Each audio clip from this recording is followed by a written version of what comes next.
Hello, everyone. I'm so glad to be here with you. Thank you for coming to this discussion.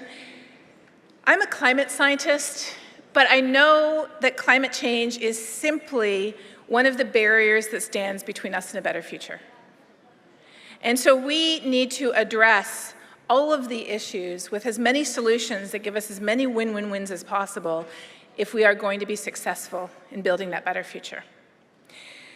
In addition to being a climate scientist, I also serve as chief scientist for the Nature Conservancy. We work in 80 countries around the world, looking at how we can include nature in solutions for people and the planet. We know that corporations and businesses and finance are a big part of this. We know that our entire financial system is built as if it were for a flat planet. Let me explain that for a second, because you're probably wondering, I've never been called a flat earther before. We operate as if there's always somewhere to go to get new resources that will never run out. And then we assume all the waste we produce, whether it's pollution or carbon or garbage or more, can go somewhere far away where it will never bother us. That's not possible on a round planet. Yet here we are with 8 billion people on this planet.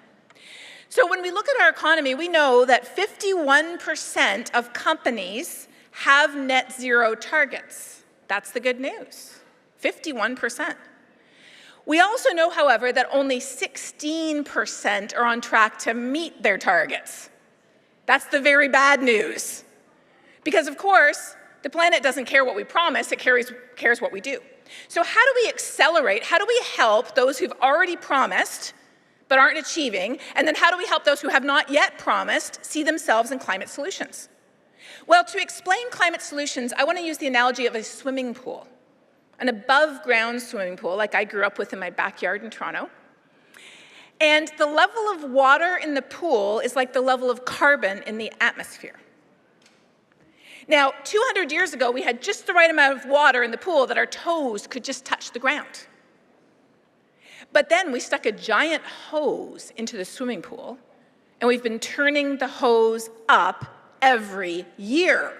So the level of water in the swimming pool is rising. And it's not just rising, it's rising faster every year. So what's the first thing that we need to do when it comes to climate solutions? Turn off the hose. How do we do that? Efficiency. We waste 2/3 of the energy we produce. Clean energy, which is now much more affordable in most places than dirty fossil fuels. Behavioral change. Stopping cutting down the very nature that our lives depend on and burning it that produces even more carbon. So turning off the hose is important, but our pool also has a drain. And that drain is nature. And that drain already takes up half the water coming out of the hose. Did you know that? It already does that naturally. What if we could make the drain bigger? Well, it turns out we can. How? Through protecting the carbon we already have. I was talking to an Indigenous leader from Australia, with Mick, the other day, and he was explaining how there's so much carbon trapped in the mud under the place where they grow the seagrass and the sea cucumbers. We have to leave that carbon there. And in the peatlands in Indonesia, and the permafrost in the tundra in northern Canada. Protect what we already have, restore what has become degraded, regenerate what we've lost. That's where tree planting comes in, number 3. And then we have to figure out ways to grow our food that are sustainable, that do not pollute, that provide for the world without making the problem worse. That's how we can make the drain bigger. What impact would that have? If enough companies bought enough carbon credits on the voluntary carbon market, we could take up more than 3 gigatons of CO2 equivalent per year. That's 6% of global emissions through one mechanism alone to make the drain bigger. But there's one more thing we have to do. The water in the pool is so high that for many people, their toes don't touch the ground. We have to learn how to swim and teach others how to too. That's adaptation and resilience. Now, when it comes to climate solutions, there's no one, and this is, I'm sorry, a very North American analogy. There's no one silver bullet that will fix it all. I'll rephrase that. There's no one magic solution, but there's a plethora of smaller solutions that when we add them up, they give us more than what we need to get to our goals and to get to that better future.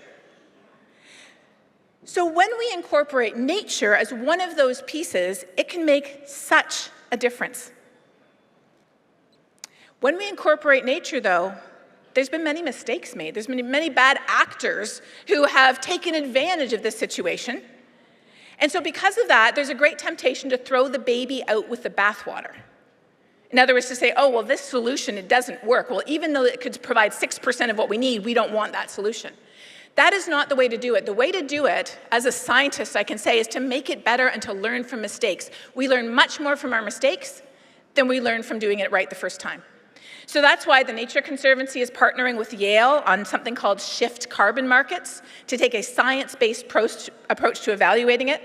Earlier this morning, the Smithsonian met to announce the GeoTrees initiative to ground truth satellite observations with information on the ground to track the carbon that is in our ecosystems and how that's changing if we protect and preserve it correctly. When it comes to climate action, again, there's no one magic solution that will fix it all, but there are so many solutions that are solutions for health. They're solutions for poverty, solutions for hunger and clean water, solutions for gender equity, solutions for local communities and Indigenous peoples, solutions for energy, solutions for efficiency, solutions for industry, solutions for every single one of us for a better planet. So there is no excuse not to act. We need every single solution that we can. And individually, we're not going to be able to do this, but I can tell you, I know this, and the science is clear, that every action matters, every choice matters, every decision we make matters, every bit of warming we avoid matters.